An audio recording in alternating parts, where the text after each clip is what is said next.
Bonjour, merci de nous retrouver ici pour un nouveau numéro de Dimanche en politique. Nous sommes au Salon international de l'agriculture à Paris, porte de Versailles. On va se balader, je vous promets, on va vous emmener dans toutes les allées. Nous sommes ici dans le pavillon 3. On ira faire tout à l'heure un petit tour dans le pavillon 1. Rejoindre notamment Arthur Nice qui sera en compagnie d'un éleveur. Il sera en compagnie d'un éleveur parce qu'aujourd'hui, on va s'intéresser, vous savez, à la rémunération des agriculteurs. Souvenez-vous, il y a tout juste un an, partout dans le pays, il y avait des manifestations. La filière était en crise, elle le faisait savoir. Alors la grande question qu'on va se poser aujourd'hui dans Dimanche en politique, eh bien, c'est de savoir, un an après ces grandes manifestations, un an quasiment après les états généraux de l'alimentation, eh bien, est-ce que les choses ont bougé? Est-ce que les choses ont évolué? Est-ce que les agriculteurs parviennent aujourd'hui à mieux se rémunérer? On en parle tout de suite avec mes invités. Ils sont sur le plateau. Générique.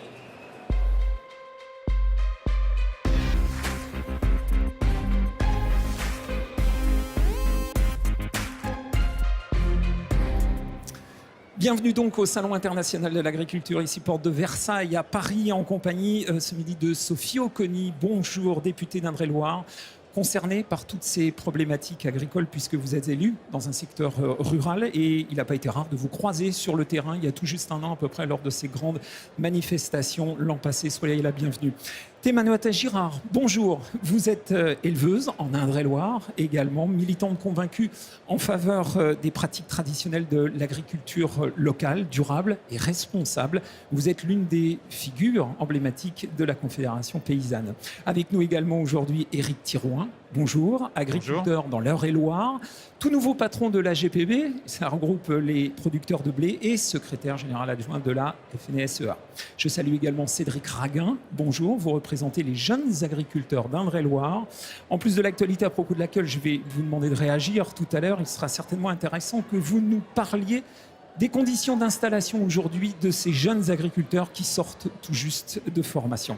Alors, je m'adresse à vous tous, un an après les manifestations, réclamant une meilleure rémunération, ou en tout cas une rémunération au juste prix de vos productions après les états généraux de l'alimentation. Dans quel contexte on se trouve aujourd'hui? Est-ce que l'on parle toujours d'une crise grave? Éric Thirouin. Alors, je pense qu'effectivement, il n'y a pas de miracle qui sont arrivés avec les états généraux de l'alimentation. Il y a des choses qui ont été enclenchées qui sont positives. Bien heureusement, on aimerait bien aller beaucoup plus loin. On voit sur les négociations dans les box avec les prix, avec les GMS, c'est toujours aussi tendu. On a le sentiment que sur le secteur laitier, il y a eu quelques avancées. Dans les autres secteurs, on est encore très loin du compte. Donc voilà, maintenant, il y a les textes. Il va falloir qu'on se batte pour qu'ils soient appliqués à la lettre et respectés, et que les textes de loi, s'ils ne sont pas respectés, eh bien l'État puisse assigner et faire en sorte que les choses soient faites. Donc le combat continue largement sur ces sujets-là, mais les orientations ont été prises. Madame Girard, vous, votre sentiment, est-ce que vous avez l'impression que les choses ont bougé un petit peu? Pour moi, les choses n'ont pas bougé. La loi n'est pas contraignante. On a peut-être eu des avancées. La première avancée qu'on a pu avoir, c'est que lors des états généraux, on a réussi à réunir tous les acteurs. Tous les acteurs, les consommateurs, les producteurs, tous étaient là. Sauf qu'aujourd'hui, on a eu une loi qui s'est vidée de son sens. Et du coup, on a quelques avancées. Mais je reviens sur le secteur laitier. Le prix du lait est toujours sous les coûts de production. Il y a quelques jours, vous étiez dans le bureau d'Emmanuel Macron. Vous l'aviez en face de vous. Est-ce que c'est encore une actualité pour lui, puisqu'il avait, semble-t-il, pris le sujet à bras-le-corps il y a un an? Oui, alors le discours qu'on a aujourd'hui, c'est de faire confiance. C'est de faire confiance à cette loi qui a été mise en place. Moi, j'ai du mal à faire confiance quand il n'y a pas de contrainte. S'il n'y a pas d'arbitrage qui se met en place, je ne vois pas où est-ce qu'on va arriver. Alors, en effet, il y a un déclic qui est là. Il y a un déclic parce qu'il y a une demande sociétale qui demande de régler des comptes. Mais aujourd'hui, on n'a pas la redistribution, elle ne descend pas chez les producteurs. Sophie Oconi, vous êtes une femme politique, responsable politique. Pourquoi est-ce qu'aujourd'hui, on n'a pas suffisamment... Vous entendez ces professionnels qui vous disent qu'il n'y a pas suffisamment de contraintes dans la loi? Vous le ressentez, vous? Alors tout d'abord, moi je veux dire combien effectivement les états généraux qui ont été un moment important pour le monde de l'agriculture mais aussi de l'agroalimentaire, comme vous l'avez dit, ça a été l'occasion de mettre tout le monde autour de la table et ça a été un élément extrêmement positif à mon sens et qui a donné beaucoup d'espoir à l'ensemble des acteurs et notamment aux agriculteurs. Et effectivement, la loi a été quand même vidée de sa substance au moment de son passage en hémicycle avec effectivement des contraintes moindres pour certains secteurs d'activité et des contraintes plus fortes, notamment dans le monde agricole. Quel a été votre positionnement, vous, à l'Assemblée, dans l'hémicycle, lorsque vous siégez, que vous avez constaté que cette substance s'en allait? Ah oui, moi j'ai regretté tout au long de nos débats, j'ai été très très présente pendant ces débats. C'était Thierry Benoît, mon collègue de Bretagne, qui était le porte-parole de mon parti politique, qui l'a fait remarquablement. Et nous avons beaucoup regretté un certain nombre de textes que nous appelions de nos vœux et qui ont été vidés de leur substance au moment du passage en hémicycle. Et nous avons soutenu l'évolution du modèle agricole, mais non pas dans une révolution, mais dans une évolution progressive, donner le temps aux agriculteurs d'une évolution nécessaire et indispensable à leur activité. Cédric Raguin, il y a tout juste un an, je le répétais, le monde agricole dénonçait les fameux intermédiaires, les centrales d'achat, les distributeurs qui l'étranglaient financièrement, disait-il, avec des prix d'achat inférieurs au coût de production. Moi, je vous pose très clairement la question aujourd'hui. Est-ce que ça, c'est rentré dans l'ordre? Est-ce qu'aujourd'hui, on vous achète à minima ce que vous coûte la bête? Non, aujourd'hui c'est vrai que c'est un vrai problème. Tony Mata nous parlait tout à l'heure du prix du lait. Aujourd'hui c'est vrai qu'il y a eu... Les EGA ont permis aux filières de s'organiser, de proposer des... Pour que les téléspectateurs comprennent bien, quand vous parlez d'EGA, ce sont les états généraux de l'alimentation. Les états généraux de l'alimentation ont permis aux filières de pouvoir faire des plans de filière, derrière de pouvoir... faire des prix de revient. Mais aujourd'hui, le problème, c'est que ces prix de revient-là, c'est juste un indicateur et il n'est pas pris en compte, notamment lors des négociations commerciales. Et aujourd'hui, c'est vraiment ce qui était demandé à la base par le monde agricole, c'est que ce soit vraiment une base qui serve à fixer le prix de nos produits pour qu'on soit rémunéré justement. Alors justement, un petit indicatif. Je vous en prie. Par exemple, aujourd'hui, il y a un prix du lait indicatif qui a été fixé à 396 € par la profession. La tonne. La tonne, le 1000 litres de lait. Aujourd'hui, on est à 340 €. Alors, vous voyez le différentiel, il y a encore une marge que les grandes surfaces ne sont pas prêtes à franchir. Je vous pose la question collégialement, avec tout le battage médiatique qu'il y a eu l'année dernière, avec un chef de l'État qui a dit « je vais m'occuper de cette question », finalement, on n'a pas trouvé d'outils efficaces.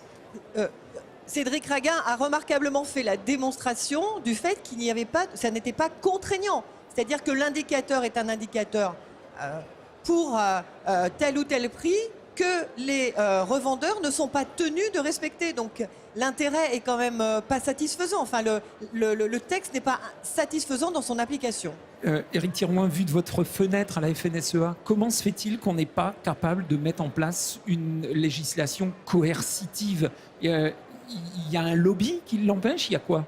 Ah oui, ça c'est certain que du côté des distributeurs, il y a un vrai lobby qui s'exerce. Moi, je suis assez d'accord, je suis complètement d'accord avec tout ce qui a été dit, sauf que justement, aujourd'hui, les outils sont mis en place. On fait une pression pour qu'ils soient appliqués. Évidemment, en face de nous, on a des négociateurs et qui ne veulent pas céder. Ça a été démontré par mes collègues.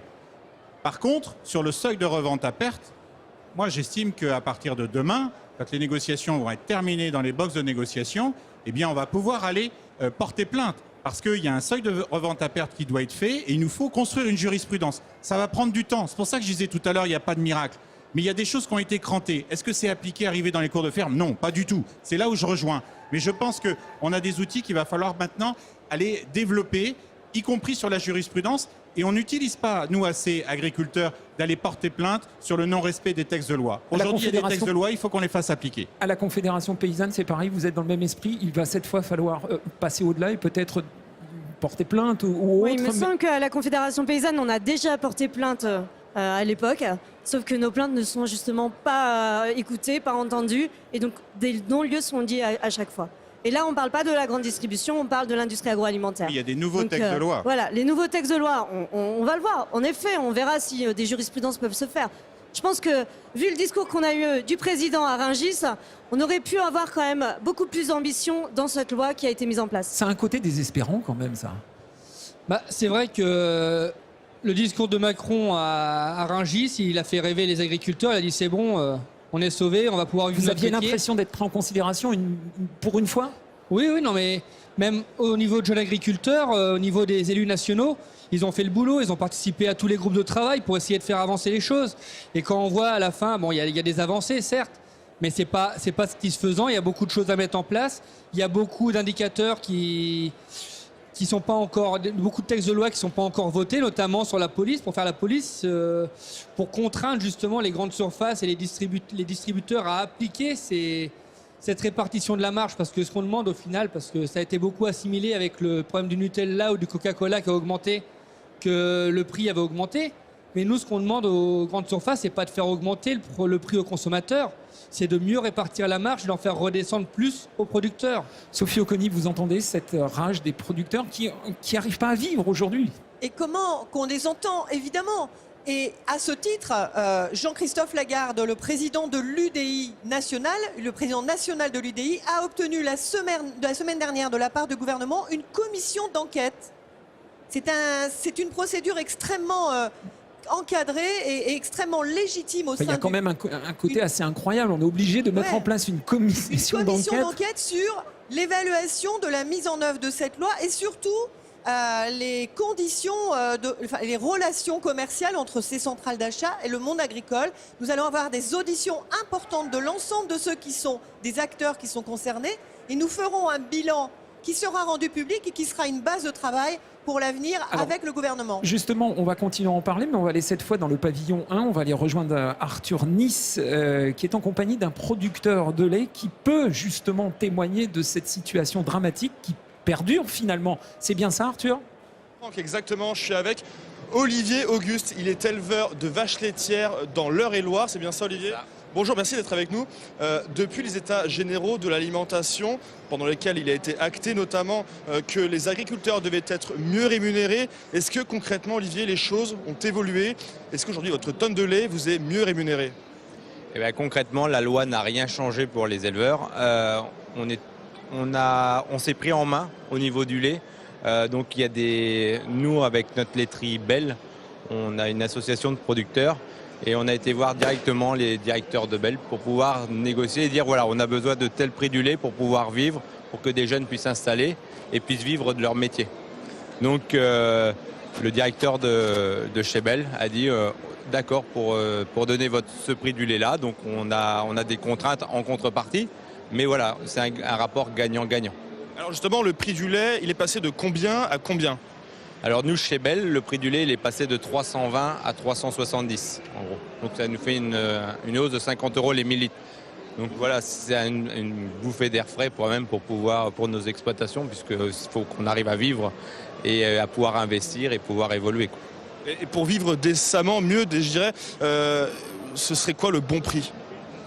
Eh ben 370, on va dire que c'est un bon prix. Après, si on était mieux payé, on se moderniserait plus, on investirait plus dans la perfection de nos exploitations. On investirait aussi dans de la main-d'œuvre, puisque aujourd'hui, le gros problème en agriculture, c'est quand même la main-d'œuvre, où on a très peu de main-d'œuvre et en fin de compte, on n'a pas les moyens non plus de la payer. Donc c'est difficile d'attirer des gens pour venir travailler en agriculture. Qui, selon vous, ne joue pas le jeu ? Qu'est-ce qui vous étrangle ? Eh ben, le gros problème, c'est que la loi d'agriculture sur l'alimentation devait montrer la transparence. Et aujourd'hui, il n'y a aucune transparence. Donc on ne peut même pas savoir quel rapport de force. Quand on va aller voir les industriels, ils vont nous dire que c'est la grande distribution qui les étrangle. Quand on va voir la grande distribution, ils nous disent que c'est les industriels qui ne veulent pas jouer le jeu. Donc le gros problème, c'est qu'on n'a aucune transparence vis-à-vis de leur marge, de leur prix qu'ils font, alors que l'inverse, eux, ils savent exactement combien nous payer pour qu'on gagne juste notre vie, mais pas plus. Qu'est-ce que vous ressentez aujourd'hui ? Vous êtes inquiet, vous ressentez de la colère, vous êtes triste, vous êtes déçu ? On est un petit peu déçu que la loi d'agriculture n'ait pas accompagné plus, qu'il n'y ait pas un meilleur élan pour pouvoir justement entraîner tous les agriculteurs, puisque nous, chez Belle, on a cette chance d'avoir revalorisé notre prix, mais ce n'est pas le cas de nos collègues. Donc on aimerait que tout le monde puisse aller dans le même élan, quoi, et puis que tout le monde puisse vivre de son métier, et puis pas toujours en train de tirer les prix vers le bas, et puis si on vit bien de notre métier, après on est apte à faire vraiment de la bonne qualité pour tout le monde. Merci beaucoup Olivier, merci beaucoup Arthur. Vous êtes d'accord ? L'exemple est flagrant. C'est Non, mais tout à fait, il l'a très bien expliqué. Et en fait, j'ai envie de dire, c'est comment on arrive à redonner du sens à notre métier. On est tous fiers d'être paysans et on est tous fiers d'aller faire la traite tous les matins. Enfin, en tout cas, moi, ça me concerne. Même si je suis là souvent, j'ai prends plaisir le matin quand même à aller faire la traite. Et du coup, c'est comment on arrive à redonner du sens. Notre métier, il est là pour nourrir nos voisins. Donc, il faut juste qu'on arrive à tenir un revenu sur notre production.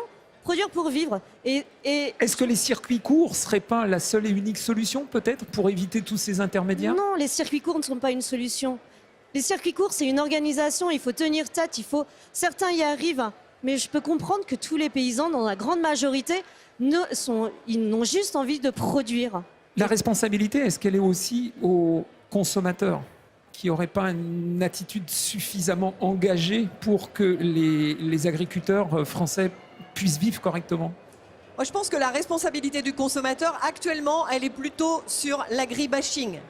C'est-à-dire qu'aujourd'hui, on ne sait plus quoi faire pour reprocher au monde agricole, finalement, d'exercer leur activité. Et il y a une certaine forme d'agribashing qui est très largement, d'ailleurs, pardonnez-moi, cher Franck, pas par vous, mais qui est très largement véhiculée par les médias et qui est aussi soutenue par une grande part de l'opinion publique. Et moi, je trouve que c'est le premier regret que j'ai de comportement des consommateurs aujourd'hui par rapport au monde agricole. Alors, des efforts sont demandés aux grandes surfaces, mais finalement, elles ne rognent pas sur leur marge. Hein. On va avoir un sujet sur ce principe. Elles augmentent simplement les prix. C'est une gymnastique qui, évidemment, se fait au détriment des consommateurs. Je vous propose de voir donc un reportage qui a été tourné il y a quelques jours dans l'Indre. On revient en plateau et on en discute ensemble. Ce sont vos produits préférés, fabriqués par les géants de l'alimentation au cœur de la guerre des prix dans la grande distribution. Depuis ce matin, les grandes surfaces sont appelées à augmenter leurs marges pour en laisser un peu plus aux producteurs. La facture du consommateur augmente de 7% en moyenne. On paye plus cher pour les choses de marque, mais ça on l'a toujours fait, donc c'est pas une surprise. Mais que ça augmente, ouais, c'est plutôt énervant. Encore. C'est le encore qui est énervant. Je ne suis pas prête à payer plus cher, n'étant pas vraiment certaine que la marge va effectivement rapporter aux producteurs, quoi. Ça n'arrête pas d'augmenter, que ce soit l'essence ou les courses ou tout, et puis le salaire il ne suit pas, quoi. Alors du coup on a du mal à joindre les bouts. Malheureusement, pour cette agricultrice, la loi ne changera pas la donne. Le blé est une céréale qui se vend peu cher et en masse. Les marges sont trop infimes pour que 8% puissent y changer quelque chose. Deuxième argument des cultivateurs, les produits concernés sont des aliments transformés à base de matières premières, très souvent importées. Le pépito ne sera pas fait avec le champ d'à côté, ni forcément le pain de mie Harris à Châteauroux. Voilà, il y a un marché qui est mondial, un cours mondial. On est dépendant complètement de ça. Donc c'est pour ça qu'il faudrait que l'Europe nous protège. Autre critique avancée par les producteurs, la loi n'est pas contraignante. Son succès dépend de la bonne volonté des distributeurs et de leurs intermédiaires. La capacité de redistribuer, elle est à l'industriel, elle n'est pas au distributeur. Le seul qui a les clés, c'est l'industriel. Et on n'a pas vraiment confiance dans l'industriel, puisque son but, c'est pas de faire gagner de l'argent à ses fournisseurs, c'est de faire une marge. Le dispositif est en vigueur pour 2 ans au moins. Le gouvernement n'exclut pas l'instauration d'un contrôle des prix. Une réunion est fixée avec les syndicats la semaine prochaine. Éric Thirouin, on a quand même le sentiment que pour les grandes surfaces, il s'agit d'un joli tour de passe-passe. Parce que finalement, ce sont les consommateurs qui endossent la petite rémunération supplémentaire pour les producteurs. Et eux, les grandes surfaces, elles ne touchent pas leur marge. C'est ça ? Oui, mais c'est toujours l'éternel problème. C'est que nous, on pense qu'effectivement, les marges elles sont trop importantes. Et donc, il y a possibilité de rogner dessus sans augmenter le prix au consommateur. Mais il y a un moment donné, si vous voulez, si on augmente le prix aux producteurs et que les choses sont respectées, vous pouvez avoir quelques centimes. Mais quelques centimes, c'est totalement indolore sur le prix parce que derrière, il y a la transformation, il y a toutes ces choses-là. Donc, il y a un équilibre qui est fait, qui est jouable, mais on voit bien que les distributeurs essayent dans la communication de le faire. Par contre, moi, je ne voudrais pas toujours noircir. Je veux croire quand même qu'il y a possibilité de faire. On a constaté au mois de janvier pour la première fois, et encore une fois, je ne veux pas faire rêver, mais pour la première fois, ça a été un outil de communication. Alors, ça ne nous rapporte pas d'argent dans notre poche. Mais déjà, que les distributeurs disent je vais augmenter les prix pour pouvoir augmenter la rétribution du producteur, déjà que ça soit un outil de marketing, c'est déjà un changement important. Alors, malheureusement, il va falloir que ça soit appliqué, et donc je crains qu'on soit obligé d'aller dans les GMS vérifier les choses nous-mêmes. L'État va devoir le faire, en tout cas on va les y obliger, parce que les paroles c'est bien, mais les actes, il n'y a que ça qui nous fait vivre. Mme Girard et M. Raguin, ensuite, vous avez le même sentiment? Est-ce qu'il y a encore de l'espoir? Vous voyez les choses décoller un petit peu? Il y a sûrement de l'espoir, mais comme le dit Eric, il y a aussi beaucoup de travail à faire, aller peut-être dans les grandes surfaces pour leur rappeler leurs engagements, pour leur rappeler la loi. Parce que quand on entend quelqu'un comme Michel-Édouard Leclerc qui dit déjà qu'à son sens, il n'y aura pas de retour à l'agriculteur, ça veut dire que dans sa tête, il n'est déjà pas prêt à le faire. Alors quand les grandes têtes commencent à dire qu'ils ne sont pas prêts à le faire, on commence quand même mal les choses. Dans ces conditions extrêmement difficiles d'exercice, on peut comprendre que beaucoup d'agriculteurs baissent les bras, décident d'arrêter. Il y en a énormément chaque année en France. Oui, moi je pense que ça devient... Enfin, ça peut se comprendre que pour certains paysans, ce soit plus vivable aujourd'hui. Aujourd'hui, comment on arrive à redonner du sens? Je reviens souvent sur le sens du métier parce que pour moi, c'est ce qui est primordial. S'il y a du revenu, j'ai vu un reportage dernièrement où le paysan était arrivé à bout et il était sur le point d'y passer. Et parce qu'il y a un collectif qui s'est remis en place, parce qu'il y a une dynamique qui s'est remise en place sur le territoire et qui lui a redonné un sens et qui a fait remonter du coup le prix de son lait, il s'en est sorti. Mais comment on arrive à faire en sorte que ces initiatives locales et très individuelles, en fait, ou même collectives, mais à petite échelle, arrivent à essaimer sur tout le territoire et arrivent à concerner l'ensemble des paysans? Sophie Oconi, vous le voyez, vous, sur votre secteur rural, en Indre-et-Loire, je le rappelle, vous rencontrez des exploitants agricoles qui sont parfois en extrême détresse financière, psychologique également. Et c'est presque à chaque fois, Madame Girard le disait, il faut des initiatives à la carte quasiment pour remettre en place un système. Ça, c'est quand même assez incompréhensible. Oui, c'est ça, mais c'est-à-dire que, comme le disait chacun de ceux qui sont intervenus, il y a eu une démarche louable qui a donné de l'espoir. Il y a eu le discours du président de la République, puis les états généraux. Aujourd'hui, il faut qu'on le mette en œuvre. Il faut qu'on l'applique avec des ordonnances, des décrets. Il faut qu'il y ait un contrôle, une police. Il faut que tout ça soit mis en œuvre. Et ça, c'est du ressort de la présidence de la République et du gouvernement. Il y a un autre élément indispensable aussi. Nous en parlions tout à l'heure. Il faut aussi que soit mis en œuvre une véritable concurrence loyale entre les produits français et les produits hors France.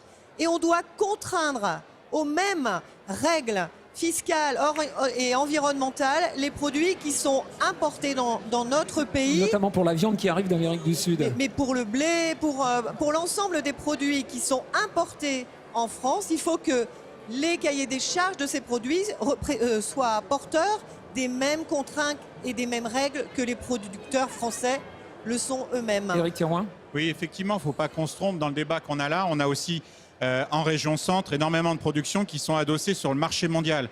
Et donc là, on n'est plus en direct avec le GMS, la grande surface. Or, sur le marché mondial, on a un deuxième titre dans les États généraux d'alimentation que vous n'avez pas parlé, qui est celui de contrôle, de contraintes supplémentaires sur nos pratiques agricoles.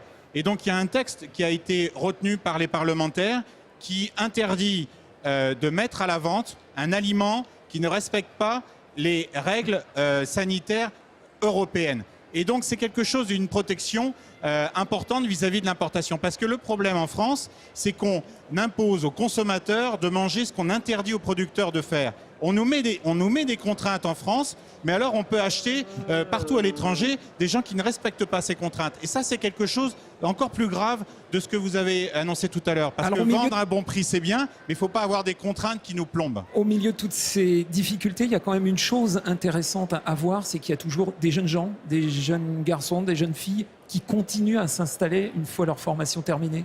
Alors oui, il y a encore des jeunes qui continuent à s'installer. Après, je pense que le métier serait encore plus attrayant et on installerait encore plus facilement et dans de meilleures conditions si on pouvait garantir un revenu à ces jeunes qui s'installent et une vision sur l'avenir en termes de normes. Parce que c'est vrai qu'aujourd'hui, on peut parler de revenus, mais il y a aussi la pression normative avec la pression de l'opinion publique qui fait sans arrêt des nouvelles normes. Aujourd'hui, un jeune qui s'installe, par exemple, en 2019, il n'est pas sûr qu'en 2020, les règles seront les mêmes qu'en 2019, que ce soit au niveau environnemental, au niveau, dans toutes les cases de son installation. Ça devient compliqué de remettre tous les 2 ans, tous les 3 ans en cause économiquement son installation. Et ces jeunes gens qui s'installent doivent également faire face à ce que vous appeliez tout à l'heure l'agri-bashing, parce qu'aujourd'hui c'est vrai que beaucoup d'exploitants, d'agriculteurs en général sont... on aime bien leur casser du sucre sur le dos, on aime bien justement pratiquer cet agri-bashing. Ils sont accusés de tous les maux, notamment en ce qui concerne la pollution et la maltraitance animale. Comment vous vivez tout ça ? Alors, nous, à la Confédération paysanne, sur le bien-être animal, je préfère parler de bien-être quand même, parce que c'est un peu ce qui ressort. On a préféré, du coup, travailler en amont sur un plaidoyer, un témoignage de paysans, du coup, en lien avec leur élevage en agriculture paysanne. Et on s'est rendu compte que on ne va pas dire que en fait, le mouvement végan est juste inadmissible. Ils sont dans leur logique et je la respecte. Par contre, on leur demande qu'ils respectent aussi nos méthodes et on n'est pas dans le déni de la mort. En fait. Alors là, on voit des images qui concernent la pollution à laquelle je faisais référence à l'instant. Et puis, inévitablement, ça c'est incontournable, ce dossier glyphosate. Il serait qu'en même temps qu'on solde ce dossier, notamment politiquement. Oui, mais moi, je suis contre le glyphosate, évidemment. Mais aujourd'hui, il est quasi indispensable. Et je refuse qu'on fasse porter l'interdiction du glyphosate exclusivement aux agriculteurs. C'est finalement à l'INRA, c'est à l'ensemble des centres de recherche et des agences d'État de recherche de tout mettre en œuvre pour trouver une alternative. Aucun agriculteur a envie d'utiliser des phytosanitaires comme le glyphosate. Mais aujourd'hui, c'est un incontournable pour avoir une rentabilité qui fasse vivre chacun des agriculteurs. Chez les jeunes agriculteurs, comment se positionne-t-on ? On est prêt à arrêter cette utilisation ? Je pense qu'il est nécessaire qu'on évolue dans nos pratiques. De toute façon, c'est obligé dans l'avenir de changer nos pratiques. Mais je pense qu'il faut quand même rappeler des réalités. Aujourd'hui, le scandale du glyphosate, c'est surtout un scandale médiatique et d'opinion. Parce que scientifiquement, faut quand même rappeler la vérité, c'est que l'ANSEE et puis 11 agences de santé à travers le monde ont quand même dit que le glyphosate, dans une utilisation normale, n'était pas toxique, n'avait pas de dangerosité. Mais à côté de ça, je ne dis pas qu'il ne faut pas qu'on évolue, parce que forcément, tout produit, toute utilisation humaine a des conséquences sur l'environnement. Là, on peut parler du glyphosate, on peut parler de tout autre produit, de la bouillie bordelaise, d'autres produits. Tout produit a un impact sur l'environnement et on s'en doit dans un usage correct et responsable.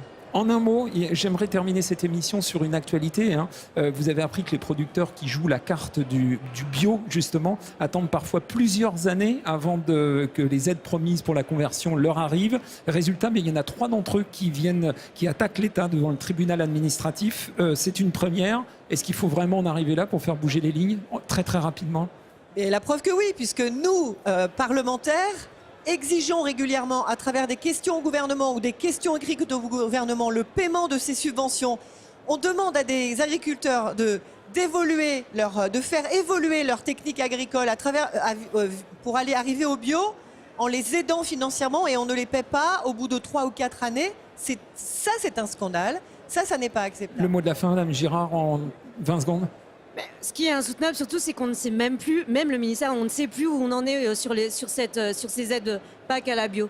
Donc je pense qu'il faut réellement prendre conscience de la difficulté économique et de trésorerie de ces paysans. Et puis il faut surtout avoir pour ambition, pour l'avenir en tout cas, sur ces aides-là. Merci à vous 4 d'avoir participé à cette émission et de nous avoir éclairé sur toutes ces questions d'actualité.